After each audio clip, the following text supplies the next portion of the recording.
Hi, this is Annie Fox for Family Confidential, Secrets of Successful Parenting. My guest today is Dr. James Webb. Dr. Webb has been recognized as one of the 25 most influential psychologists nationally on gifted education. We'll be talking about his new book, A Parent's Guide to Gifted Children. Hi, Jim. Welcome to Family Confidential. Hi, Annie.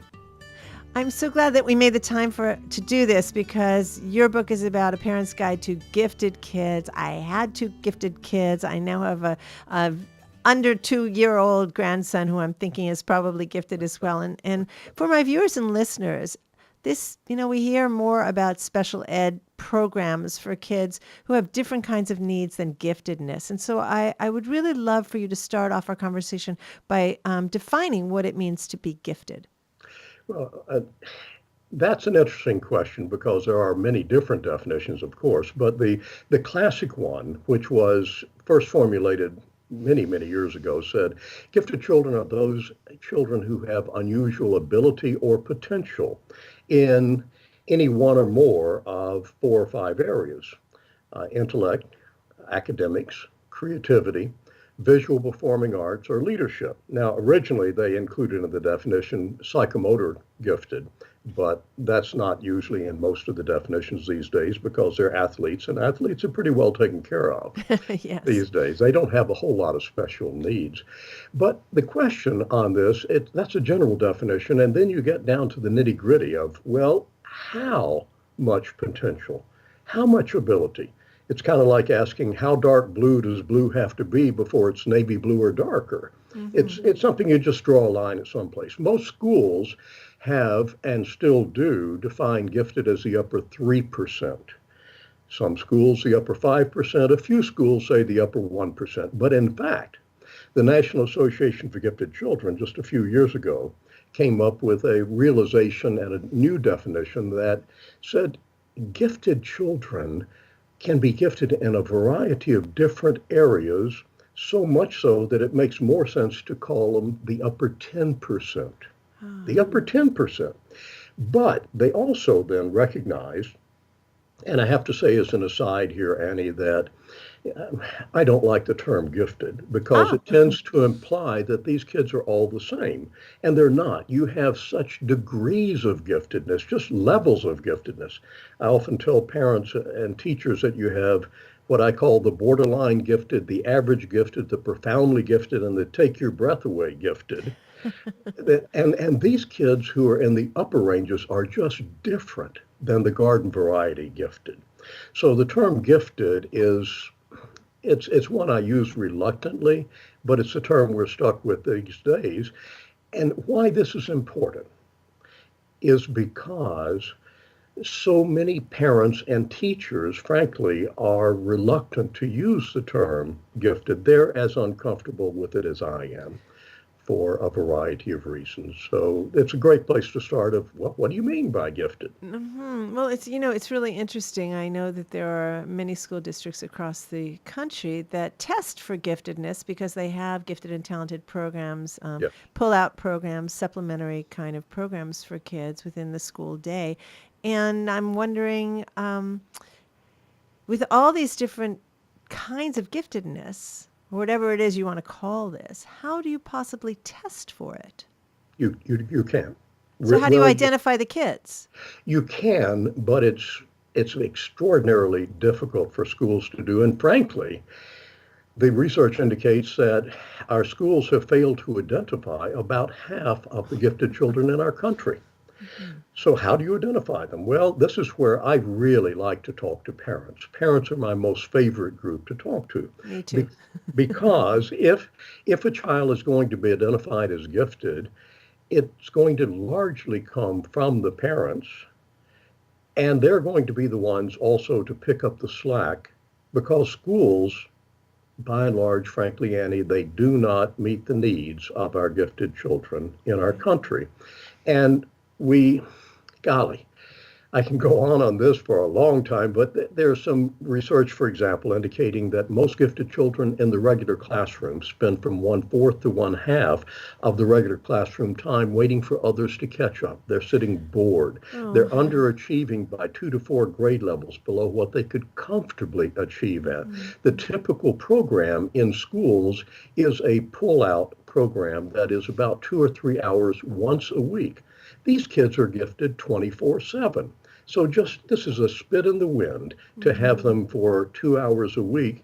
And yet parents, one of the myths about gifted children is that every mother has a gifted child. Yes, yes. No. And I'm thinking of Garrison Keillor as he signs off on Prairie Home Companion, and all of our children are above average. Yes, the women are strong and all the children are above average.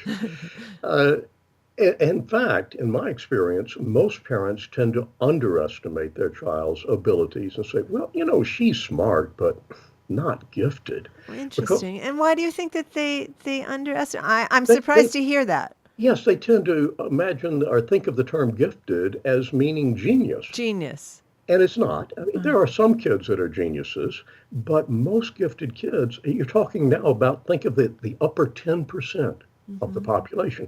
You're talking about kids who, or as adults after they grow up, these are the ones who are the physicians, the senior executives, the judges, the lawyers. They're the pillars of the community. But most people don't think of them as gifted necessarily. So parents tend to underestimate, particularly if they themselves are bright, because, well, gosh, doesn't everybody read before they enter school? Isn't everyone asking questions about why in such detail? Yeah. Because that's the way they were. So they underestimated. Interesting. Now, grandparents, it's a different story. Every grandparent does Oh, have a yes, gifted child, absolutely. of course. Gifted kids. So here's a question for you. If schools at best have a 2-hour a week pull-out program, Yes. what can parents do? Let's assume they know, okay, yes, your child is gifted in one of several ways or maybe in multiple ways. What can you as a parent do to supplement what they're getting at school so they're not wasting almost half of their school day waiting for the other kids to catch up and are not bored? A lot of things that they can do. There are fortunately resources out there. There's a couple of organizations I'll mention. One is SANG, Supporting Emotional Needs of Gifted. Another is Hoagie's Gifted. Hoagie like the sandwich. Hoagie's Okay. Gifted has wonderful resources, free downloadable articles. There are state conferences. There are National Association for Gifted Children has conferences. There also are a wonderful panoply of books out there. So if parents think they might have a gifted child, I really want to encourage them to reach out and try and educate themselves about it. Look at some of the just list of characteristics. For example, gifted children most often start speaking early. Most, but not all. Some start speaking late, but when they start speaking, it's often in paragraphs and essays. Some gifted children are not particularly gifted verbally. They're gifted mechanically. They take things apart. They can put things together in unusual ways. But probably the single most common characteristic is their intensity. One mother told me, she said, my child's life motto is anything worth doing is worth doing to excess. If they're into dinosaurs, that's all they want to do. If they're into quarks or fractals, that's what they love. If they're into power struggles and sibling rivalry, it's equally as intensely. There are also other characteristics like an unusual sense of humor or gifted Unusual? children Unusual as in like like offbeat? puns, like Oh, puns. okay. Yes, Okay. seeing absurdities. Gifted children, and this parents tell me a lot, is gifted children who are, let's say, 6 to 10 years old, love to organize people and things in these complicated games that have rules within rules within rules. And then they try and organize the other first graders who don't even understand the game, much less the rules. And parents often and teachers then tend to see this as she's not got good skills interacting with others, and she's bossy, and there are problems. And often these very characteristics lead to these children often being incorrectly diagnosed as ADHD or oppositional defiant disorder Interesting. and the like. And perhaps we can get to that Yeah, at some well, when you point. mentioned anything worth doing is worth doing intensely, and Yes, if you're focused on dinosaurs, for example, yes, then I've often heard that kind of intensity and single-minded focus when yes. describing kids with Asperger's. Absolutely.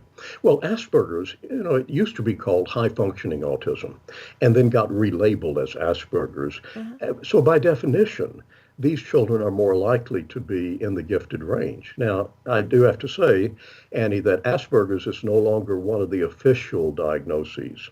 The DSM has done away with it, the American Psychiatric Association. Huh. There is a new diagnosis that I think, frankly, is going to be the diagnosis du jour. This Okay. is called Social Pragmatic Communication Disorder. Oh, Ah. this is a new disorder that was invented by the American Psychiatric How Association. does Dr. Asperger feel about this? Well, they still use the term, and Okay. it's still very in the popular language, and it's very similar in many ways to the social pragmatic communication disorder, where these are kids who are often so intensely involved Their own world. in their own world or in an issue that they can't modulate their ability to talk or interact with others depending on the setting. That's the Ah. definition or the diagnostic marker for social pragmatic communication disorder. Okay, well, hold on a second, Jim. So then I'm thinking, okay, you've got a kid who's just been diagnosed as this, whatever you said, social Yes, pragmatic, whatever, and yes. and they go, oh, this is a problem. We need to treat this behavior. When you're saying it could very well be a manifestation of the kid's giftedness and Yes. doesn't need to necessarily be fixed. No, it does not need to necessarily be fixed at all. And I have my doubts, frankly, if it's truly a disorder. It's a quirk, and gifted children are often quirky. One of the things, for example, that parents tell us repeatedly is how often they have to cut the tags out of the back of the shirts of their children. Their children are oversensitive to odors or to sounds or to textures of foods. And those are quirks, they're not disorders. So in this case, with either uh, a misdiagnosis, let's say of ADHD or of Asperger's or social pragmatic communication disorder, first thing is the parents need to educate themselves about the characteristics of gifted children. Secondly, to see if these behaviors are just quirks or are they really impairments?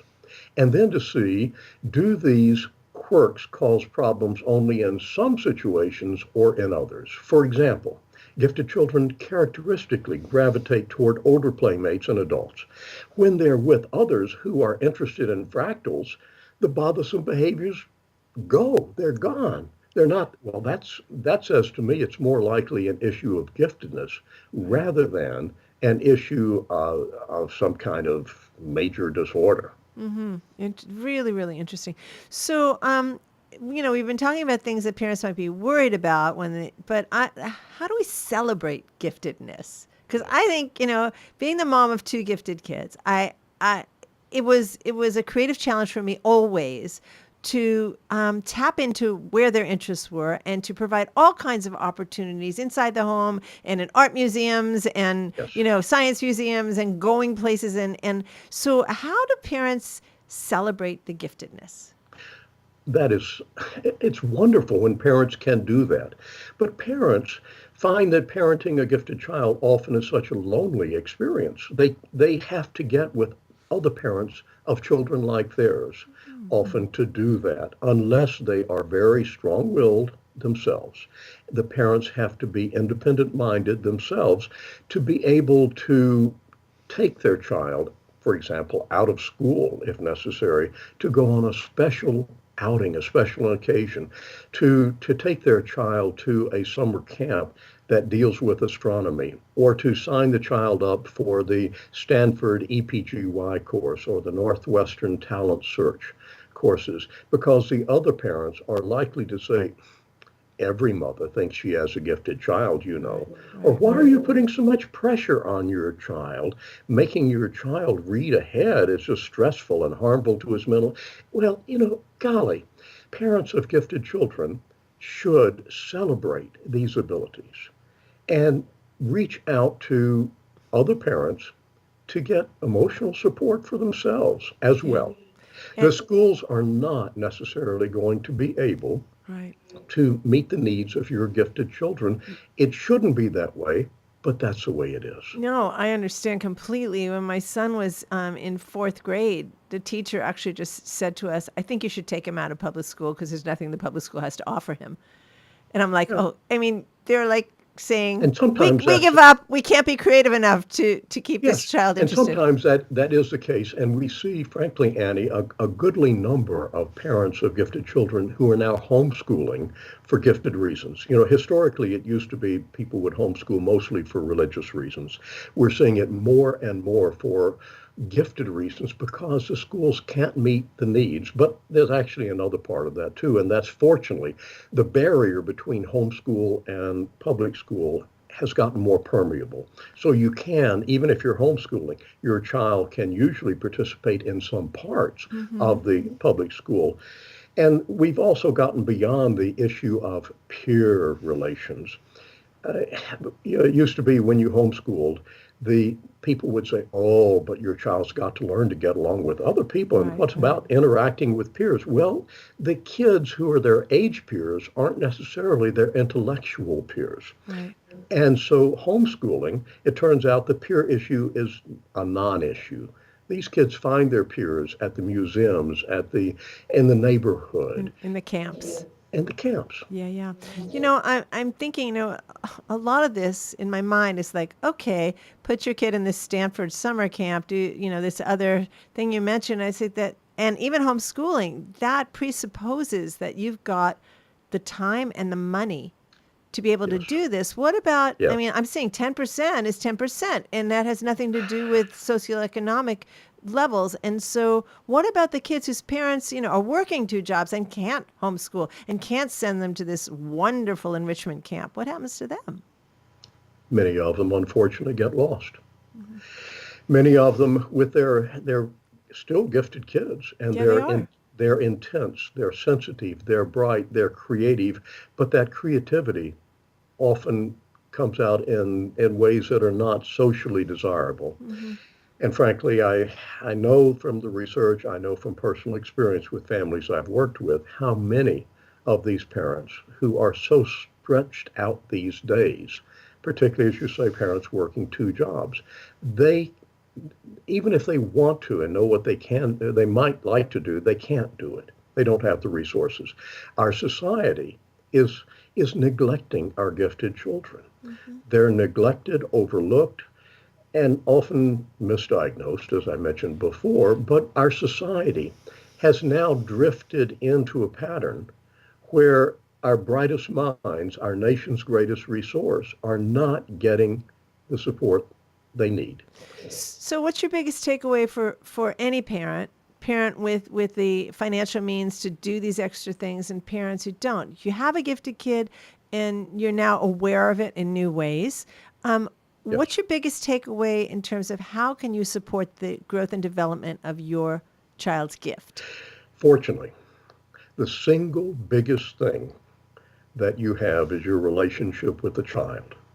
Everything I know, Annie, from working in this field for years, says the single most important factor in determining the successful long-term outcome with a gifted child is, does that child have one or two people, usually parents, who understand, nurture, guide, believe in the child, and help maintain that sense of curiosity and love for learning. Right. Now, that a parent can do that. You don't need extra money for that. You don't need extra money from that. You can go to the junkyard and with take an outing with your child and go and buy a piece of machinery, then take it home and in the basement or in a corner somewhere, let the child take it apart, see how it works. Then you take it back and get to the junkyard and get a new one. Well, that doesn't cost a lot of money. You Right. can go to the public library, you can read. There are, fortunately, through the internet, wonderful programs and wonderful array of materials. And so even if you're a historically, culturally disenfranchised person from a group, for example, we know we have In the African American and Latino communities, major numbers of gifted children who have never been identified not being served. Mm-hmm. And we need to reach out to them, but fortunately, with the internet, Yeah, you can. that's a great And with equalizer. books through the public libraries. Yeah, it's wonderful, wonderful information. Thank you so much, Jim, for doing the work that you do and for sharing it with us this morning. We have just about a minute left, and I would love for you to give our listeners and viewers an opportunity to learn where online they can find out more about your work. Oh, thank you, Annie. If they go to greatpotentialpress.com, they can find it, and also to SANG, Supporting Emotional Needs of Gifted, which is a free nonprofit organization. They will find wonderful information and links to other resources. www.sengifted.org. Thank you so much, Jim. I really appreciate it. Thank you. My Bye. pleasure. This is Annie Fox of Family Confidential. To learn more about my work with tweens, teens, and their parents, visit anniefox.com. And check out my parenting book, Teaching Kids to Be Good People, Progressive Parenting for the 21st Century. And my latest book for tween girls, the Girls' Q&A book on friendship, 50 Ways to Fix a Friendship Without the Drama. And review us on iTunes. It helps other folks find the show. Family Confidential is powered by Electric Eggplant, and this is the time of year that we turn off the lights in the recording studio and go outside and play. We'll be back in mid-September to start a whole new season of in-depth conversations with award-winning authors, educators, and thought leaders of 21st century parenting. I hope you and your family enjoy the rest of the summer, and I look forward to connecting with you again in mid-September for a new season of Family Confidential podcasts. Until then, happy parenting.